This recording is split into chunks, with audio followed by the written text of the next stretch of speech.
शिव के विभिन्न स्वरूप जो पाठ है उसमें 47 नंबर पेज में लिखा गया है नीलकंठ के विषय में। भगवान शिव द्वारा हलाहल विष पान किए जाने के कारण उन्हें नीलकंठ अथवा नीलग्रीवा कहा गया है। आखिर कैसे, इसका क्या मतलब है नीलकंठ अथवा नीलग्रीवा का? देखिए, नील से तो हम लोग जानते हैं यानी नीला, कंठ मतलब गर्दन या जैसा कि लिखा गया है नीलग्रीवा, तो ग्रीवा और कंठ का एक ही अर्थ होता है। शिव के विभिन्न स्वरूपों का जो हम अभी अवलोकन कर रहे हैं, अपने साहब के द्वारा लिखी हुई बातों को पढ़ के जान रहे हैं उनके स्वरूपों के बारे में, तो इसमें ये नीलकंठ वाला जो स्वरूप है, इसको पढ़ने से हमको आपको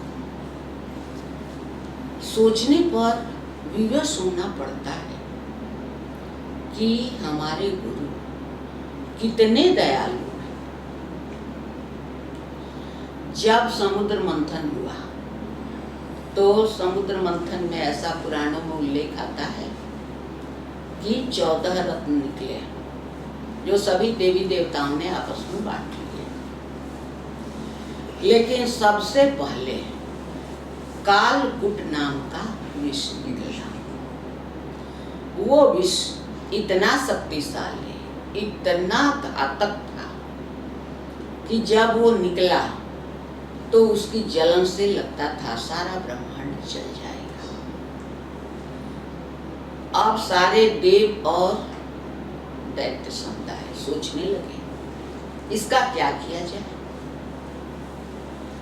उन लोगों को कुछ समझ में आ नहीं रहा था, क्योंकि समुद्र से निकाला गया था और यदि उसको कहीं भूमि पर, पृथ्वी पर डाल दिया जाता तो सृष्टि में कुछ भी नहीं बचता। तो लोगों ने सोचा कि इसका निदान महादेव के पास अवश्य होगा, चलते हैं हम लोग। महादेव के पास वे लोग गए और उन लोगों ने विनती की कि महादेव, समुद्र मंथन से जो कालकूट विष निकला है, इसको हम लोग क्या करें, कहाँ रखें? आप यदि इसको पी जाए तो सृष्टि की रक्षा हो जाएगी, हम लोगों की भी रक्षा हो जाएगी। महादेव ने कहा ठीक है। तो महादेव ने वो विष पान कर लिया और उसे अंदर न जाने दिया, अपने कंठ में ही उसको रोक लिया। तो इसी कारण महादेव का कंठ नीला हो गया, इसीलिए उनको नीलकंठ या नीलग्रीवा लिखा जाता है। हम आप उनका एक स्वरूप ये भी जानते हैं। अब आगे चलिए, इसमें हम लोगों के लिए गुरु ने बहुत कुछ संदेश दिया है। हमारे गुरु ने सृष्टि के कल्याण के लिए विष का पान किया। हम आप थोड़ी थोड़ी बातों में ही विष पीने को कौन कहे, विष उगलना शुरू कर देते हैं। हमारी आज यही हालत है, जबकि ठीक है हम आप महादेव नहीं हैं, लेकिन कहते तो हैं कि हम शिव के शिष्य हैं। हमारे गुरु इतने दयालु कि सृष्टि के रक्षा के लिए कालकूट विष का पान कर गए। और उनके शिष्यों के बारे में भी जो उल्लेख आता है, उससे हम लोगों को क्या शिक्षा लेना है, क्या समझना है, कैसा बनना है, इसे हमको आपको जानना चाहिए। एक ऋषि थे दधीची। तो दधीची को शिव का वरदान था कि महर्षि आपकी अस्थियां वज्र की हो जाए। तो दधीची की अस्थियां वज्र की हो गई थी। उनसे सारे दैत्य दानव समुदाय डरते थे कि इसे तो शिव का वरदान है और इसकी अस्थियां वज्र की हैं, इससे कौन जीतेगा। तो कुछ समय बाद ऐसा हुआ कि पुराणों में उल्लेख आता है, एक जलंधर नाम का दैत्य जो था तो शिवपुत्र, लेकिन उसे मालूम नहीं था कि मैं शिवपुत्र हूँ। और लंबी कहानी है, उसको छोड़िए, बस इतना ही जानिए कि वो इंद्र से अपनी माँ की मृत्यु का बदला लेना चाहता था। तो उन्होंने बड़ा आतंक मचा रखा था जलंधर ने। स्वर्ग के सारे देवी देवताओं को उसने खदेड़ दिया था, स्वर्ग पर भी अपना अधिकार जमा लिया था। तो अब देव समुदाय सोचने लगे कि इसका नाश कैसे, इसका वध कैसे। और उसने तपस्या से ये वरदान प्राप्त किया था कि वो किसी अस्त्र शस्त्र से नहीं मारा जाएगा। ये देवताओं को मालूम था, और देवताओं को ये भी मालूम था कि दधीची की अस्थियां वज्र की हैं।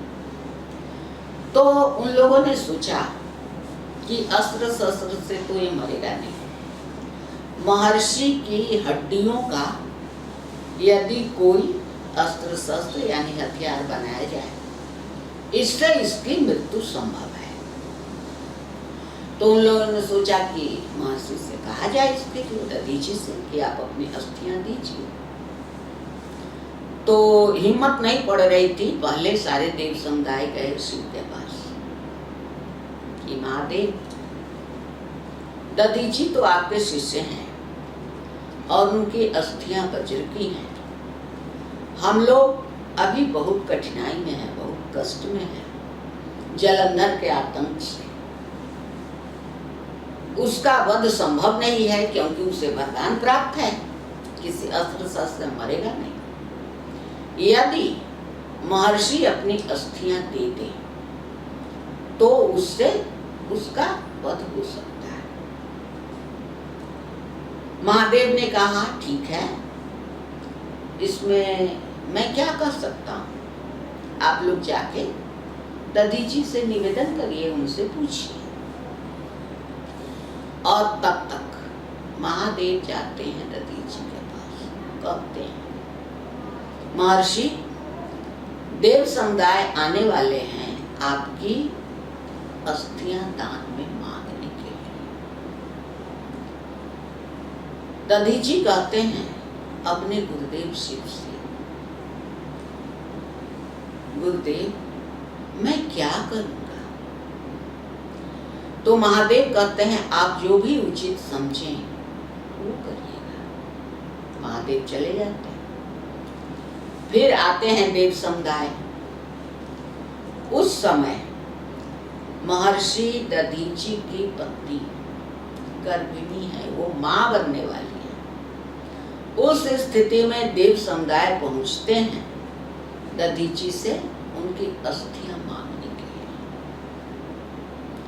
कोई कुछ नहीं बोल रहा है। दधीची पूछते हैं आप लोग क्यों आए हैं, बताइए क्या दिक्कत आ गई है, क्या कष्ट है। यदि मुझसे कुछ हो सकता है तो मैं करूंगा। तो इंद्र ने कहा कि देखिए आपकी अस्थियां तो वज्र की हैं और हम लोगों को जलंधर ने स्वर्ग से निष्कासित कर दिया है और उसे वरदान प्राप्त है कि वो किसी अस्त्र शस्त्र से मृत्यु को प्राप्त नहीं होगा। आप यदि अपनी अस्थियां दान में दे दें तो उससे उसका वध हो सकता है। दधीची की पत्नी ने जब सुना रोने लगी, लेकिन दधीची को सोचने में कुछ क्षण भी नहीं लगे। दधीची ने सहर्ष कहा हाँ ठीक है, यदि मेरे प्राण त्याग करने से इन अस्थियों से आप लोगों का कल्याण होने वाला है आप लोगों को खुशी मिलने वाली है, तो मैं अवश्य ही अपनी अस्थियां आपको दे दूंगा। और महर्षि ने जल अभिमंत्रित करके घेरा बनाया, उसमें आसन जमाया अपने प्राण त्यागने के लिए, कि मैं प्राण त्याग दूंगा, ये शरीर जब निर्जीव हो जाएगा तो ये लोग मेरी अस्थियां ले लेंगे। जब दधीची बैठे हैं तो वहां दैत्य गुरु शुक्राचार्य को ये समाचार मिलता है कि दधीची अपनी अस्थियों का दान करने वाले हैं जलंधर के वध के लिए। शुक्राचार्य जाते हैं जलंधर के पास और कहते हैं, वत्स, शुक्राचार्य का बहुत प्रिय शिष्य जलंधर था, तो कहते हैं कि वत्स, वैसे तो तुम्हें वरदान प्राप्त है, किसी अस्त्र शस्त्र से तुम्हारी मृत्यु नहीं होगी, लेकिन एक महर्षि दधीची, उनकी अस्थियां वज्र की हैं और उन्होंने स्वेच्छा से अपने प्राण त्याग करने का निश्चय किया है। अपनी अस्थियों का दान करने के लिए जिस अस्थि से वज्र बने और तुम्हारा वध हो, और दिखाते हैं अपनी दिव्य शक्ति से कि वो देखो दधीची बैठ गए हैं अपने प्राण त्याग करने के लिए। जलंधर जब दधीची का त्याग सुनता है, वो इतना अभिभूत होता है, इतना आश्चर्यचकित होता है, वो ये नहीं पूछता है कि ये कौन है, किस दिन ऐसा करेंगे, मैं कैसे मरूंगा, कौन मुझे मारेगा, कुछ नहीं। उसके मुंह से एक ही वाक्य निकलता है, गुरुदेव, इनके गुरु कौन है? यानी जलंधर जो कि दैत्य वंश का था, उसका विवेक भी इतना जागृत हुआ, उसके मन में इतना उद्वेग हुआ, वो इतना भाव से उद्वेलित हो गया कि अब उसे अपनी मृत्यु से ज्यादा महत्वपूर्ण ये जानना और समझना लगा कि आखिर ये व्यक्ति ऐसा कैसे बन गया। क्योंकि हम आप जो भी हैं, जैसे हैं, हमारे पुराण कहते हैं कि गुरु ही शिष्य का निर्माण करते हैं, उसके चरित्र का, उसके व्यक्तित्व का। तो जब वो जानता है कि ये स्वेच्छा से अपनी अस्थियां दान कर रहे हैं, तब उसको सीधे सीधे मन में यही बात आती है कि दधीची को ऐसा बनाया किसने, किसने, इनका गुरु कौन है? और ये पूछता है, गुरुदेव, इनके गुरु कौन है? जब जलंधर ये सोच सकता है इनके गुरु कौन है, हम आप जो कर रहे हैं एक दूसरे के साथ, क्या कभी हमारे आपके मन में ये आता है कि मेरे गुरु कौन? क्या हमको आपको इस पर नहीं सोचना चाहिए कि मेरे गुरु कौन है और मैं कैसा हूं, मैं ये क्या कर रहा हूं? यदि हम लोग थोड़ा भी इस पर सोचते तो आज दुनिया की छवि दूसरी होती, हम आप भी कुछ